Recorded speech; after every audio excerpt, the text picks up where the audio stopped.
नमस्कार, मी अश्विनी पुरी. DS news 24 मध्ये आपल्या सर्वांचं स्वागत.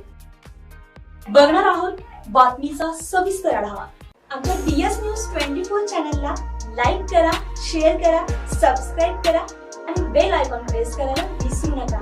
अहिल्यानगर जिल्ह्यातील बिबट्या आणि मानव यांच्यातील वाढता संघर्ष कमी करण्यासाठी वन विभागानं आधुनिक तंत्रज्ञानाचं पाऊल उचललंय. याचाच एक भाग म्हणून अहिल्यानगरमधील कामरगाव येथे वन विभागातर्फे AI वाईल्ड नेत्र ही सौर ऊर्जेवर चालणारी अत्याधुनिक सायरन यंत्रणा कार्यान्वित करण्यात आली आहे. या यंत्रणेमुळे बिबट्याचा वावर लक्षात येताच गावकऱ्यांना तात्काळ सावध करणं शक्य होणार आहे. वनपरिक्षेत्र कार्यालय अहिल्यानगर अंतर्गत येणाऱ्या कामरगाव ही यंत्रणा बसवण्यात आली आहे.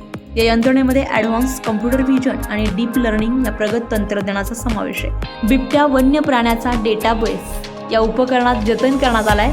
त्यामुळे कॅमेऱ्यासमोर बिबट्या आल्यास ही यंत्रणा तात्काळ ॲक्टिव्हेट होऊन सायरनद्वारे नागरिकांना धोक्याचा इशारा देते. त्यामुळे नागरिकांना सतर्क राहून आवश्यक त्या उपाययोजना करणं सोपं होणार आहे. विशेष म्हणजे हे तंत्रज्ञान कोणत्याही मोबाईलवर नेटवर्क शिवाय काम करते. बिबट्या आणि मानवाचा संघर्ष टाळण्यासाठी पालकमंत्री राधाकृष्ण विखे पाटील यांनी जिल्हा वार्षिक योजनेतून वन विभागास तातडीचा निधी उपलब्ध करून दिलाय.